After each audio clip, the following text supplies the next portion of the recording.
Sa sinabing yun ni Maestro Muhan ay umalis si Atan sa kinatatayuan nito sa mesa at lumakad ito ng mga ilang hakbang papunta sa pintuan ng kubo. At nanatili siya doon na hindi umiimik, na para bang pinapakinggan ang saloobin ng kanyang puso't isipan sa mga nangyayari at mangyayari pa sa kanyang pakikibaka sa kadiliman. Hanggang sa pagtingin niya sa silangan ay siya namang pagbangon ng haring araw sa pagbibigay nito ng liwanag sa buong kapaligiran. Sa paglabas ng silay ng araw ay siya namang paglabas ni Noriel sa silid at ang pagdating naman ni Mulong. Nang makita ito ni Atan ay nagtaka siya dahil di niya alam na umalis pala si Mulong ng gabing iyon. Aba, nandito ka na pala kapatid ko. Kumusta? Nalaman mo ba kung saan nagkukuta si Asura? Salubong na tanong ng matanda sa pagtanaw nito sa bintana. Halos sabay lang kasi sila ni Atan na tumayo sa kanilang upuan upang dumungaw sa labas. Kuya, mabuti sa loob na lang natin pag-usapan ng lahat. Baka kasi, alam nyo na, may tengang lupa at may pakpakang balita. Sige, pasok ka na. Mainit pa naman yung tubig na iniinit ko. Magkape ka na rin. Ngumiti lang naman si Atan sa pagdating ni Mulong, sabay alis niya sa bungad ng pintuan upang makapasok si Mulong sa loob ng kubo. Tumango pa si Mulong kay Atan noon nang walang imik, bilang tanda na lang ng pagbati dito. Ganon din kay Noriel pagpasok nito sa kubo nila. Ilang sandaling katahimikan ang bumalot noon sa paligid hanggang sa... Iho, ano na nga ba ang pangalan mo? Anak ng tagapagmana? Noriel ho, tatang. Noriel, sabayan mo na si Mulong sa pagkakape at mag-uusap-usap pa tayo. O kung gusto mo namang mag-almusal, merong dinaing na isda dyan. Yun nga lang magsasaing pa lang ako. Antayin mo na lang. Sige ho, tatang. Tugon naman ni Noriel. Tapos ay pumunta na ito sa mesa upang magtimpla ng kape. Nagkatinginan pa sila noon ng kanyang ama na parang nag-uusap ang kanilang mga mata. Dahil bakas pa rin sa muka at mata ni Noriel ang kalungkutan sa pagkawala ng kanyang ninong Timot. At nung nagkaharap-harap na nga ang mag-ama at ang magkapatid sa harap ng mesa, habang nasa harap pa nila noon ang 2 kaputol ng 13 talim ng balaraw.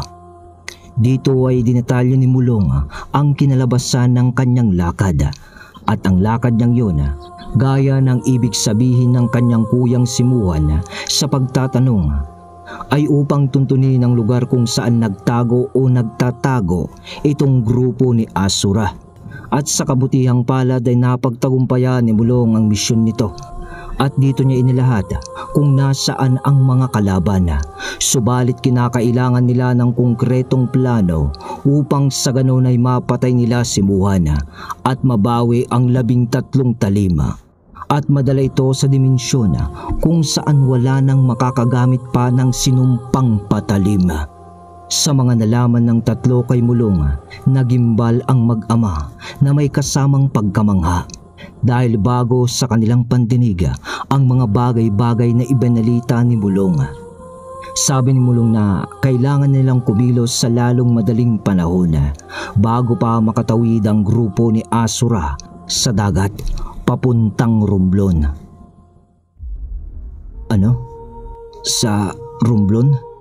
Salita ni Atan ng medyo gulat dahil ayon pa kay Mulong na nasa baybayin noon ang pinapaniwalaang isla na halos kagaya rin ng isla ng Firuma, at ang tawag sa isla na to ay si Bali, kung saan nakatira ang mga tinatawag nilang mga taong lobo na pinamumunuan naman ng tinatawag nilang Dato Amang na siyang kumukupkop sa mga nilalang na gustong itago ang kanilang sarili sa normal na mundo.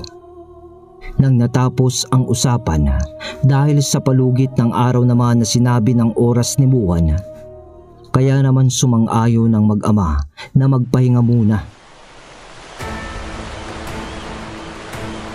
At saka sinamantala na rin nila noon ang pagkakataon upang kumustahin si Mang Bandong.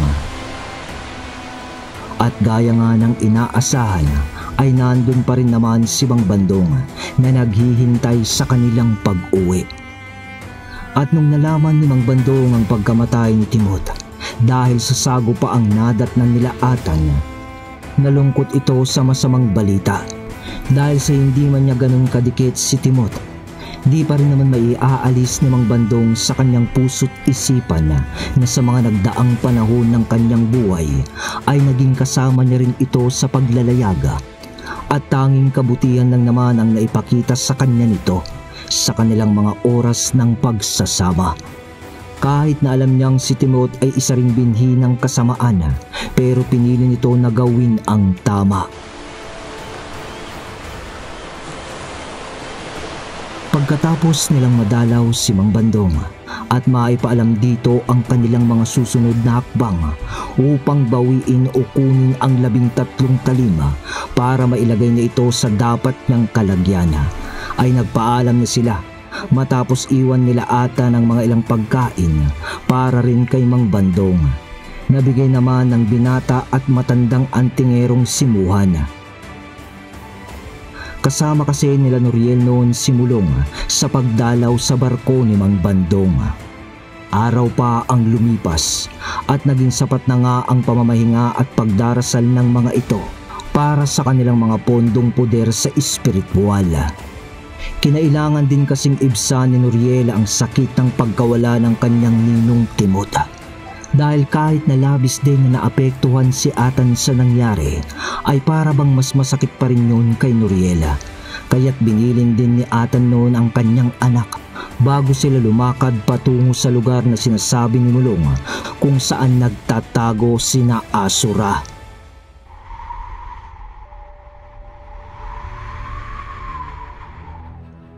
Nang handa na ang lahat, madaling araw yun, lumakad na ang mga ito, hawak ang kinakailangan nilang mga sandata.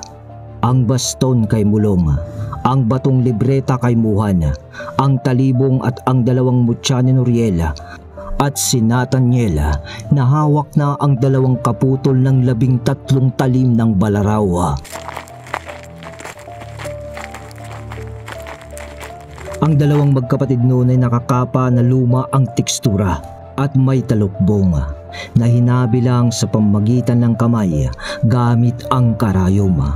Ayaw kasi ng mga ito na nakikilala sila ng mga taga sa kanila. Ginugulo sila ng mga ito kapag sila ay nakikilala.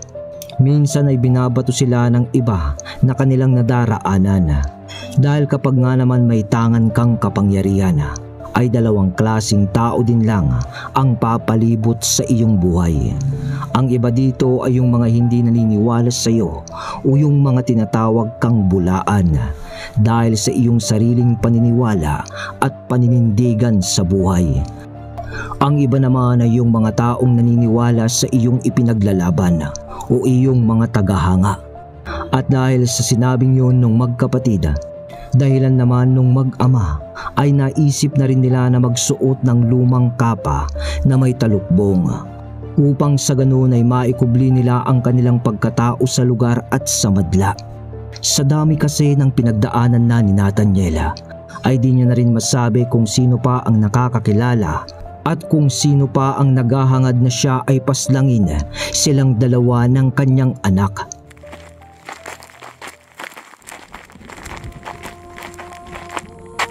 Isang oras din na patigil-tigil na paglalakad ang ginawa ng 4 noon. Pero nakahanda sila sa anumang magaganap kung sakaling may di kaaya-ayang mangyari sa kanilang paglalakad. Ano? Pagod na ba kayo? Medyo malayo-layo pang lalakbayin natin.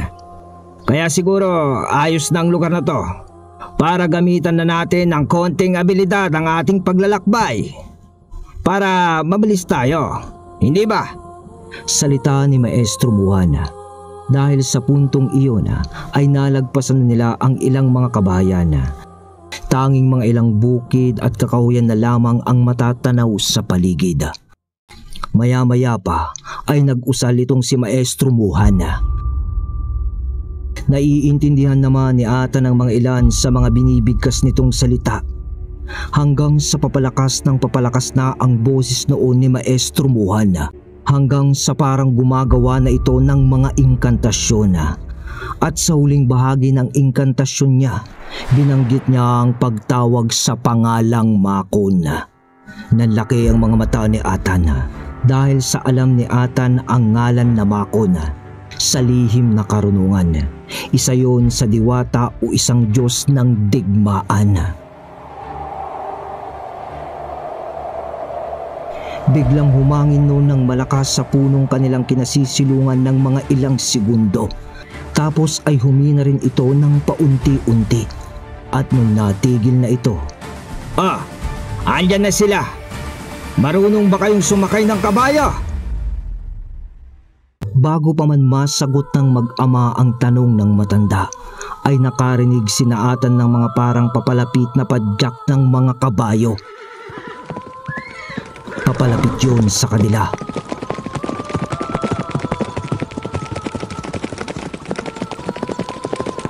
At nang lingunin ito ni Atan at Noriela, makapal na alikabok mula sa di kalayuan ang kanilang natanaw.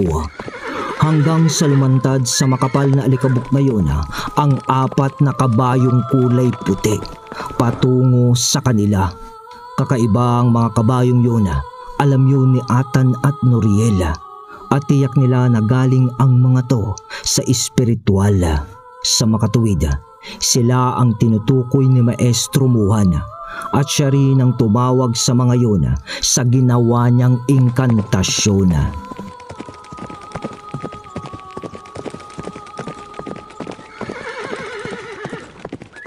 Nang nakarating na ang 4 na kabayo sa kinaroroonan ng 4. Paano? Sumakay na tayo! Kailangan nating marating ang lugar bago magtakip silim ang araw na to. Huwag kayong mag-alala. Hindi kayo malalaglag dyan. Mga pandigmang kabayo ito ng aking gabay. Kaya kahit di kayo marunong mga bayo, alam ng mga kabayong yan na panatilihin kayo sa kanilang likuran. Limitado lang kasi ang kapangyarihan ng paglipad ng baston ng kapatid ko. Kaya ito na lang ang gagamitin natin. Sumang-ayon naman si Atan sa nais gawin ni Maestro. Mas magiging madali nga nilang mararating ang lugar na sinasabi ni Mulong kung gamit nila ang mga kabayo na ayon kay Maestro Muhan ay mga pandigma.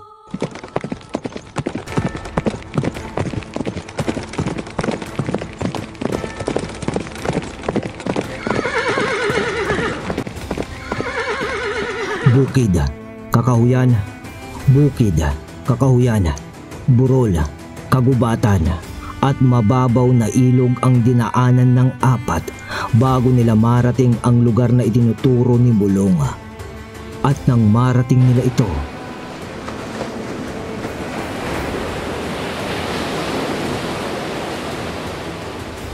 malapit na rin pala ito sa baybayin. Para bang birhin pa ang lugar na yun at iilang mga tao pa lamang ang nakakatuklas dito. Isang malawak na kabundukan ang namamagitan sa tubig dagat at sa patad na lupa.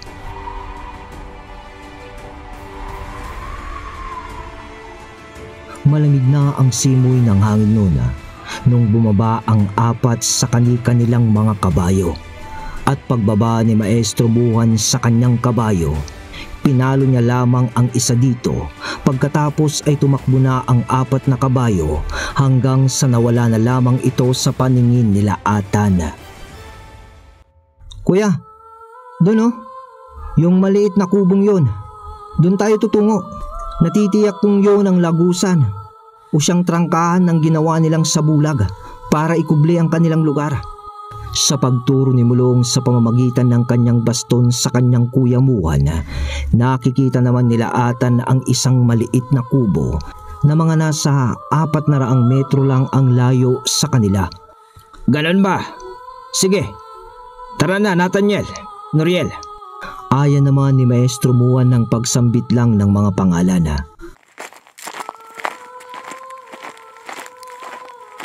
At sa kanilang paglalakad papalapit sa kubo, kasabay na noon ang pagtanggal nila ng kani-kanilang talukbong nung kapa.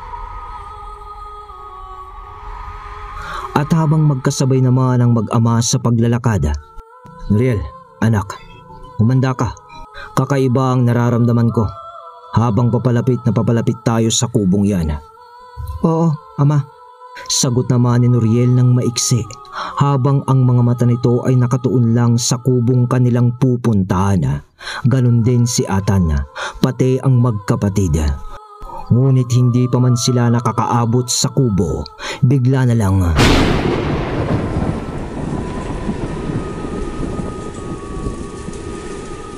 tinakpan na ng maiitim na ulap ang paligid. Mukhang uulan. Tumigil kasi ang malamig na pag-ihip ng hangin sa lugar at napalitan ito ng maalinsangan na simoy. Dapit hapon na, papadilim na ng tuluyan dahil sa pagtakip ng itim na ulap sa papalubog na rin na araw. Nagbabadya na talagang umulan, pero tahimik pa rin ang paligid.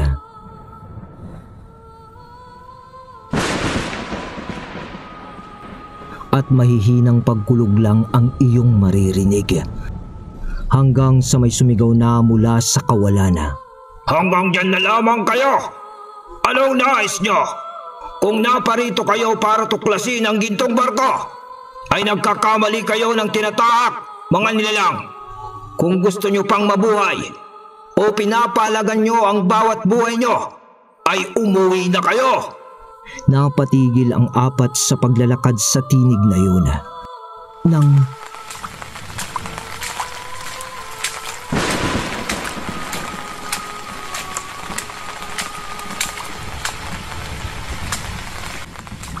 Umulan na nga ng tuluyan. Nakikilala kita. Huwag mo na kaming linlangin pa.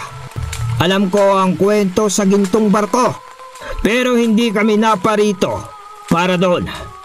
Nandito kami para sa mas mahalagang bagay. Naibulong na sa akin ng aking gabay kung anong klase kang nilalang. Si Dapa, ang diwata ng kamatayan. Nagtataka na lang sinaatan sa mga naririnig nila ng mga oras na yun. Lalong-lalo na ang gintong barko na narinig ni Atan. Dahil yun ay kwentong kuro-kuro sa Mindoro noon. Bukod sa barko rin ng mga aswang na nasakyan niya. At doon din lang nalaman ni Atan na alam din pala yun ni Maestro Muan ang kwento patungkol sa gintong barko. Konting pagpapaliwanag lang sa gintong barko. Nung mga araw, sinasabing namamataan ng mga mangingisda ang barko na to sa baybayin ng Romblon o kaya naman ay sa baybayin ng Aklan sa pagitan ng dagat nito.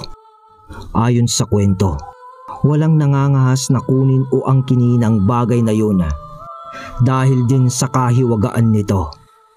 At sinasabing isa rin ito sa mga sasakyan ng mga kakaibang nilalang. Partikular dito ang mga aswang o mga taong lobo na galing sa tagong isla ng Sibali.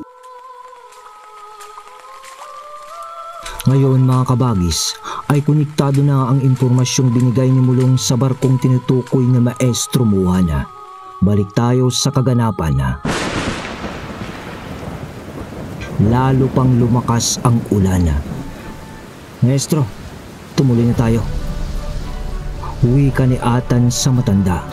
Ngunit nagsalita ulit ang boses at sa pagkakataong to ay lumitaw na ang isang malaking nilalang na hindi naman maaninag nila Atan ang mukha noon dahil sa lakas ng ulan at dilim na rin sa paligid. Ngunit halos kasing tangkad ng nilalang na yon ang kubo sa laki nito at naaaninag din nila Atan ng isang kahoy na hawak nito na may nakalawit na karit sa bandang dulo ng itaas nung kahoy. Hindi maaari ang gusto mong pagpasok sa dimensyon na to, tanda. Huwag mong sabihin hindi kita binigyan ng babala. Naisip mo ba na sa pagpupumilit niyong pumasok dito ng iyong mga kasama ay nangangahulugan ng paghahamon nyo ng digmaan. Alam namin! Alam namin ang ginagawa namin! At kung magiging digmaan laban sa iyong mga kamping engkanto ang magiging kapalit nun, huwag kang mag-alala! Hindi mo kami nasisindak!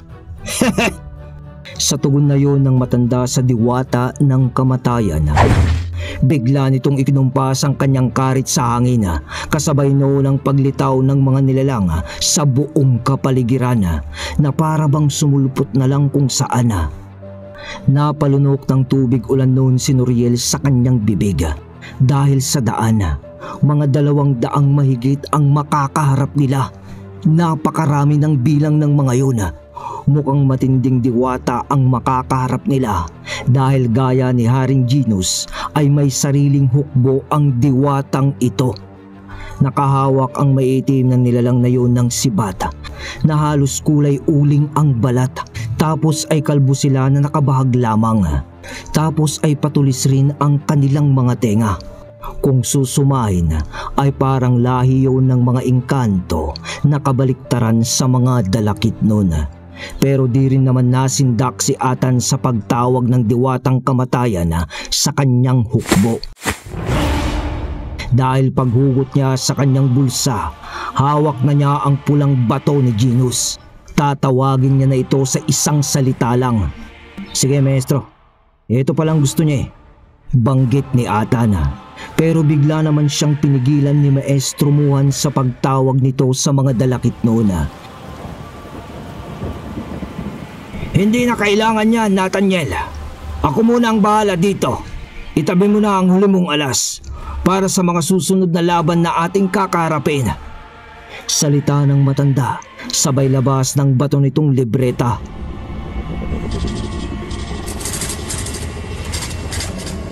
At pagbuka nun sa nagbabaga na papel kahit na umuulan. Doon ay may mga binanggit na salita si Maestro na galing sa papel na nagbabaga. Pagkatapos noon ay bigla na lang lumitaw ang 3 kabayo sa bawat tabi nila, kay Noriel, kay Atan at para sa matanda. Mulong, kapatid ko, gamitin mo na lamang ang iyong tungkod. Bigkas ni Maestro Muhan. Oo kuya, sagot naman ni Mulong. Alam niyo na ang gagawin, Nathaniel, Noriel. Sa sambit na yun ng matanda, muling sumakay sina Atan at Noriel sa kabayo, pati ang matanda. Segundo lang ang lumipas pagkasakay nila sa mga kabayo.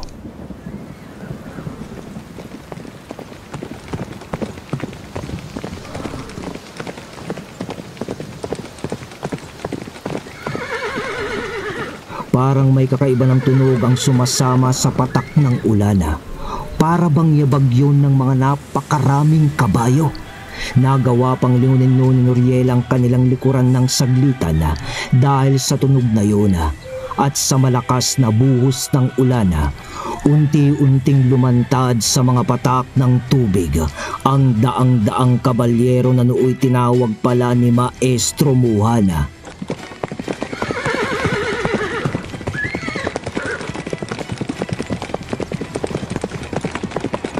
At habang papalapit yun sa kanilang panig, boses naman ni Muhan ang narinig nila na nagsasabi ng, Diwata ng kamatayan!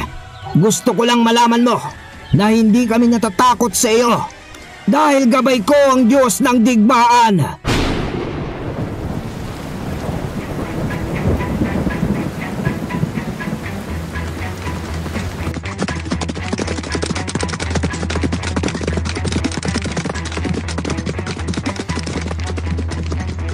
Sa pagbagal ng ating mga imahinasyon sa pagtakbo ng lupo ng engkantong kabalyero para sa panig ni Maestro Muhan at nila Atan, sa pagtapat nila kina Noriel, kasabay na rin ang pagtakbo ng mga kabayo nila Atan papasugod sa mga kalaban. Kasabay ng pagtapat ng mga kabalyerong tinawag ni Maestro Muhan na mandirigma sa kapangyarihan ng Diyos ng digmaan na gabay nito. upang makipaglaban sa haliling to at para kina Atan na rin. Sumabay ang mga kabayong nasakyan din nila Atan sa pag-amba ng pag-atake sa lupo ng kabilang panig na tagapagbantay ng lagusan upang makita ang grupo nila Asura na siyang tumangay sa 13 talim. Ngunit parang may higit pa na binabantayan ang diwata ng kamatayan sa puntong ito, at maaaring yun ay ang gintong barko na siyang tinutukoy nito.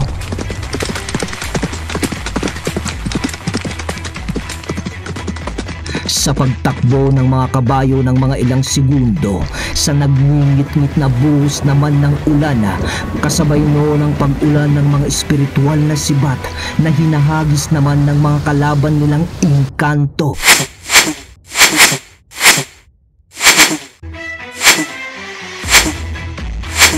Na siyang tauhan naman ng diwata ng kamatayan. Dahil doon, hindi pa man nagpapang-abot ang dalawang magkalabang grupo,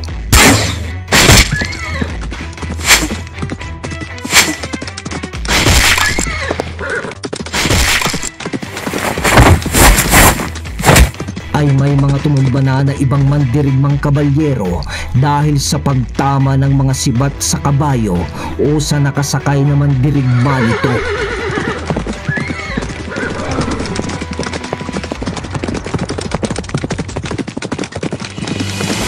Ngunit walang takot na sinuong pa rin nila Atan, Maestro Muhan, Muriela at nang lumilipad naman na si Mulong dahil sa pagsakay nito sa kanyang mahiwagang baston. Hanggang sa narating na nila Atan ng mga itim na nilalang, ngunit bago sumalpok sina Atan sa hilera ng mga ito, isang sibat na espiritual naman ang tumarak sa kabayong sinasakyan ni Nathaniel. Ngunit bago yun mawala, mabilis na himugot ni Atan ang dalawang kaputol ng 13 talim sa likuran nito, sabay talona sa pagbagal at epiko ng mga kaganapan. Umikot si Atan sa ere nang saktong pagkawala ng kabayong nasakyan niya sa pagkauna niya sa pagtalona, sabay wasiwas ng dalawang kaputol ng balaraw na may kasama pang wisik ng tubig dahil sa buhos ng ulan. Agad na hiwa ng dalawang patalim ni Atan sa isang nilalang sa pagbaba nito sa lupa. Samantala, si Mulong naman sa pagsayad ng mga paa nito sa lupa sa pagbaba ng lipad ng kanyang bastona, ay siya rin namang tuloy-tuloy na pagtakbo nito, sabay hawak ng maigpit sa kahoy nitong mahaba. At sangga nito ng sibat ng kalaban na sumalubong sa kanya at biglang bawi nito ng pagpalo sa kalaban. Samantalang napatigil naman si Maestro Muhan bago pa nito maabot ang mga kalaban at nanatiling nakasakay lamang sa kanyang kabayo habang hawak nito ang nagbabagang libretang bato at binabasa. Si Nuriel naman ay napadpad na lamang sa gitna ng maraming kalaban dahil sa pagkuyog sa kanya ng mga kalaban nang matumba ang kabayo nito at nawala. Ngunit ganun pa man ay naging matatag si Nuriel at nagawa nitong gumawa ng distansya sa maraming kalaban dahil sa gabay nitong si Boreas at Cyrus at sa hawak niyang talibong. At sa rurok nga ng malakas na ulan ay naganap na ang digmaan.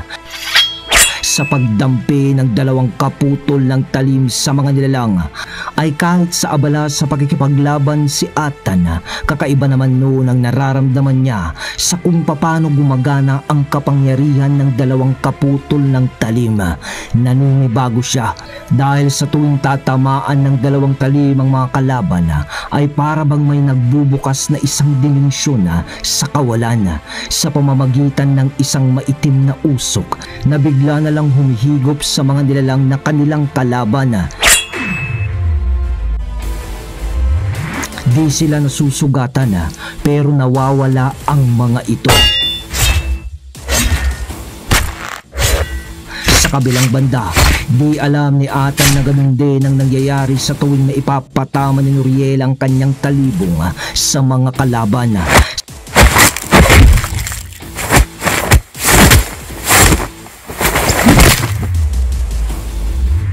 Sa paghampas din ni Mulong ng kanyang bastona ay nagiging itim din na usok ang mga kalaban sabay higop ng isang portal na bigla-bigla na lang nagbubukas sa tuwing may magagapi itong nilalang. Nang maya-maya pa, di na rin napansin ng tatlo ang pagbaba ni Maestro Muhan sa kanyang kabayo habang nakikipaglaban pa rin ang kanyang mga kasanggang kabalyero sa mga engkantong lupo ng diwata ng kamatayan.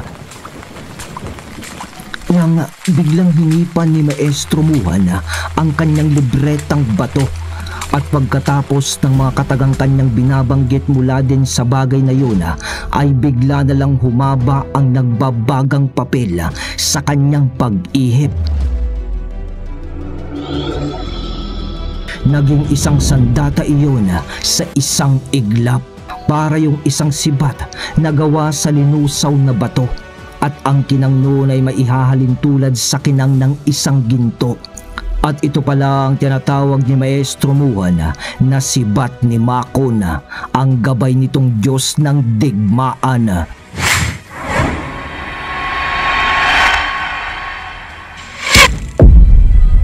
At doon nga ay hinagis ni Maestro Muhan ang kanyang sibat sa rurok ng digmaan at sa pagdapo nun sa lupa, bigla ang nawala ang mga kabalyero nitong mandirigma.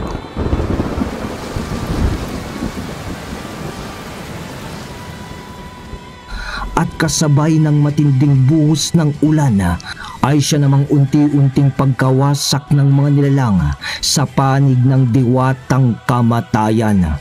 Parang unti-unting natibag ang lupon nito sa presensya ng sibat ng Diyos ng digmaan na siyang gabay ni Maestro Muhan. At kasunod na noon ang mahinahong paglalakad lamang ni Maestro Muhan patungo sa kinatarakan ng sibat. Natigil sa pakikipaglaban ang tatlo dahil sa nawala na rin ng tuluyan ang kanilang mga kaharap na kalaban. Kasabay noon ang pagsasalita ng bantay, ang diwata ng kamatayan.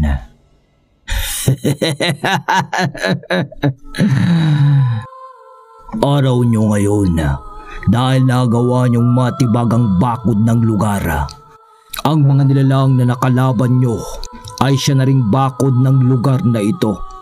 Pero balang araw, kahit na gaano pa kayo kalakas, tandaan nyo na ang kamatayan pa rin ang susundo sa inyo.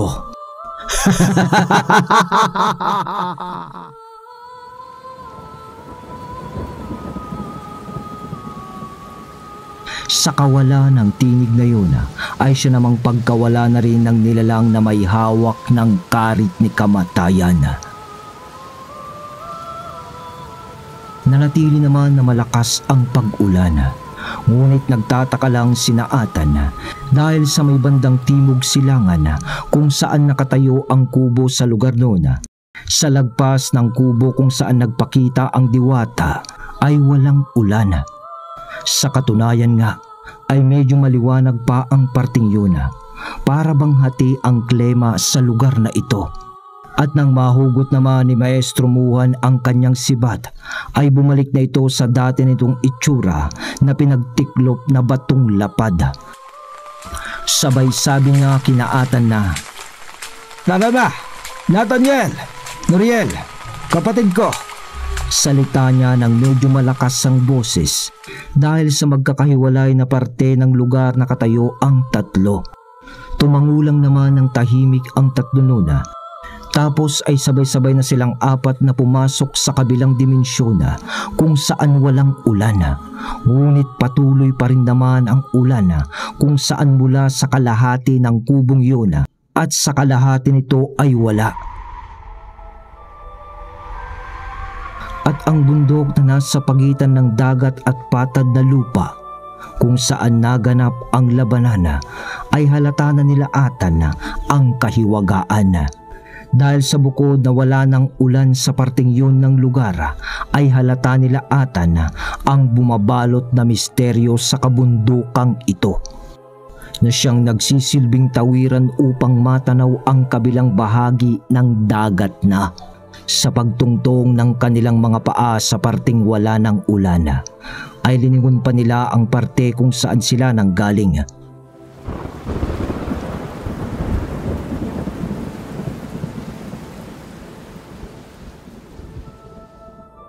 Malakas pa rin ang ulan doon, ngunit parang may isang salamin na padera na hindi makikita ng normal na mata na namamagitan o siyang naghihiwalay ng kaganapan sa magkabilang parte ng lugar na ito, sapagkat hindi tumatagos ang patak ng ulan sa kasalukuyan na nilang kinatatayuan. Napakahiwaga. Ngayon ko rin lang naranasan ang pagpunta sa lugar na ito. O siya, Nathaniel, kayong lahat, tara. Alam kong parang mga basang sisiw pa lang tayo, pero alam kong kakayanin naman natin ito. Para saan pa ba ang ating mga kakayahan kung sa konting pagkabasalang ulamig ay susuko na tayo? Matutuyo na lang ang ating kasuotan sa ating paglalakad. Ano? At magiging kaamoy na natin ang mga amoy ng tunay na mandirigma. Sige, Tang. Tara na. Tugon naman ni Atan ng maiksi at sunod naman ni Noriel sa kanyang ama. Ganon din si Mulong na sumabay na rin sa paglalakad sa kanyang kapatid.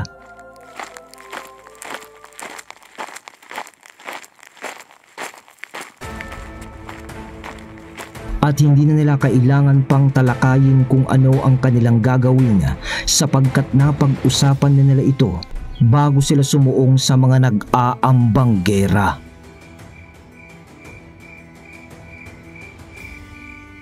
Gabi na nang marating nila ang paanan ng bundok, kaya minabuti ng apat ang magpahinga muna bago nila tuluyang akyatin ito at gawin ang pagsalakay kina Asura. Ayon sa mga engkanto sa lugar na nakausap ni Maestro Muhana, ay sa kabilang bahagi ng bundok na yon nanatili ang grupo nila Asura. Nagagawang kausapin ni Maestro Muhan ang mga lalang sa kakahuyan dahil din sa takot ng mga lalang doon sa gabay nitong Diyos ng digmaan na si Makon. Minabuting magparingas ng grupo ng mga tuyong kahoy na napulot nila sa paligid upang sa ganoon ay maibsan nila ang lamig sa kanilang katawan. Gamit ang apoy ni Cyrus ay pinaapoy nga nila ang mga panggatong na kahoy at naupo na ang apat sa palibot nito.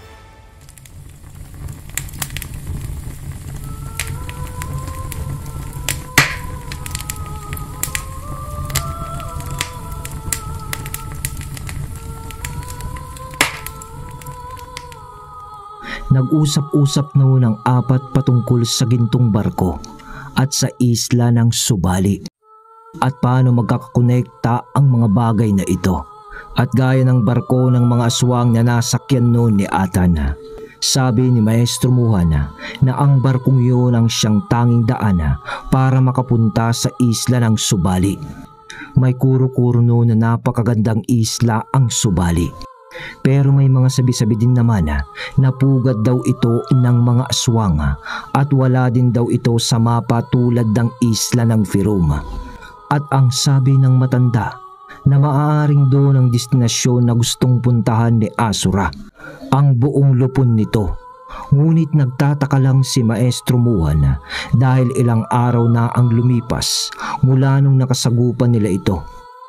Bakit? Bakit ayon sa impormasyong kanyang nakalap sa lugar na yon at sa mga engkantong nasa kagubatan at sa impormasyon na rin na sinabi sa kanya ni Mulong ay nandun pa rin naman sina Asura sa kabilang dako ng bundok na yun?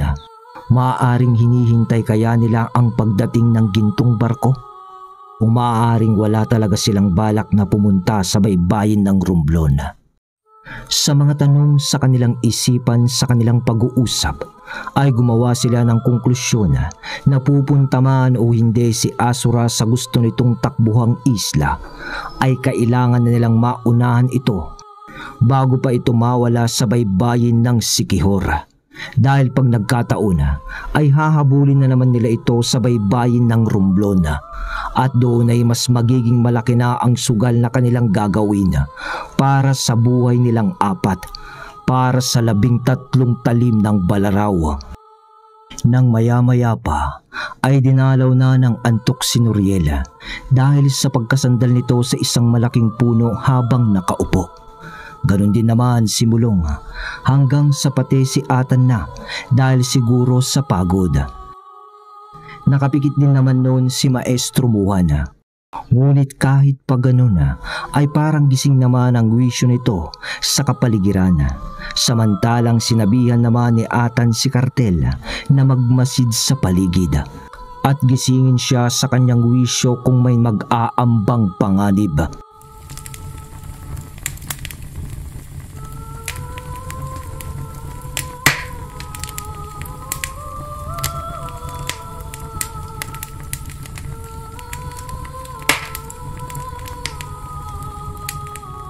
Oras ang lumipas.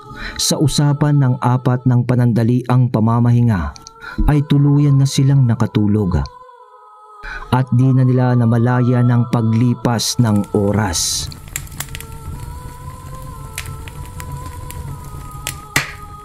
Hanggang sa maya-maya pa, konting baga at konting apoy na lamang ang nagsisilbing panglaw na liwanag sa apat.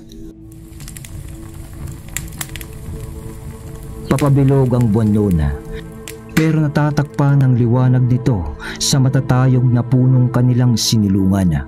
Sa katunayan, nasabi pa ni Maestro Muhan noon kay Atan na papalapit na ang kabilugan ng buwan. Pero hindi lang basta kabilugan ng buwan, dahil tinawag ito ni Maestro Muhan na dugong asong buwan. Pero sa ibang lingwahe, maririnig mo o mababasa mo ang salitang to na Super Blood Wolf Moon. Konting pagpapaliwanag lang mga kabagis para sa nabanggit na salita. Sa mga may paniniwala sa ibang bansa, gaya ng mga paniniwalang naiwan din sa ating mga Pinoy, sa mga ganitong kaganapan ay nangangahulugan daw na kumukonekta ang ether o ang salitang etheric, na ang kahulugan ay espasyo ng espiritual o ng kalangitan, kung saan nananahan ang mga espiritu at mga lalang na di kita ng ating mga mata ay kumukonekta sa ating material na mundo. Ibig sabihin, sa pagsibol ng dugong asong buwan, ayon kay Maestro Muhan, ay mas nagiging malakas ang kapangyarihan ng mga nilalang na gumagamit ng salamangkang itim. At kadalasan ay ginagamit ang pagkakataon na ito ng mga makakaliwang karunungan upang palakasin ang kanilang mga tangan na karunungan, tulad ng mangkukulam, mambabarang o mga aswang.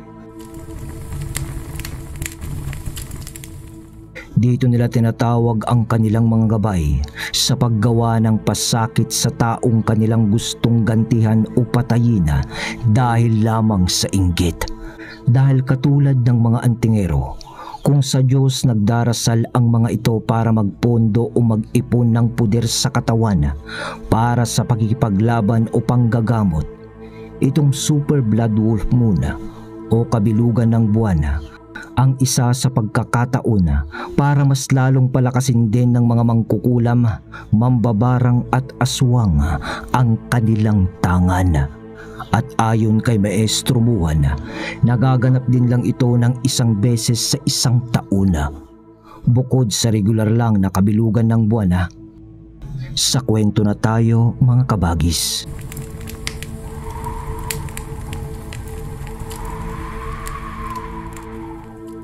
Sa pag-ihip ng konting hangin sa paligid, sa mahimbing na pagkatulog ng apat, tuluyan nang naupos ang apoy at ang konting baga na lang na may balot pa ng abo ang nagsilbing ilaw kina Atan. Pero kasunod naman noon ang bigla ang pagmulat ng mga mata ni Atan. Sunod si Maestro Juan dahil ramdam ng dalawa na may paparating na panganib. Kartel, wika ni Atan. Atan, wika ni Kartel. Sunod na yung paghuni o pag-angil ng parang isang aso na malapit na sa tabi ni Noriel. Nang biglang tunog ng pagbaon ng patalima. At bigla namang nagkaroon ng ilaw sa paligid dahil sa pagbaga ng libretang bato ni Maestro Juan. At si Noriel pala ang sumaksak sa malaasong nilalang sa pagbasa ni Maestro Juan ng kanyang mahiwagang libreta.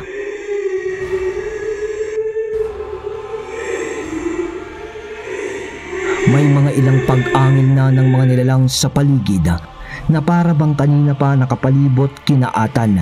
Sari-saring boses yun, may umiiyak, may parang pinaparusahan. Nang binunot na ni Atan ang 2 kaputol ng 13 talim, nagbaga ang mga letra ng mga yun. At may mga nilalang sa mga puno na nalaglag na parang nagkukumahog sa 2 kaputol ng 13 talim. Atan, sinasamban nila ang mga ngalan ng Diablo na nasa 2 kaputol ng 13 talim. Salita ni Maestro Juan.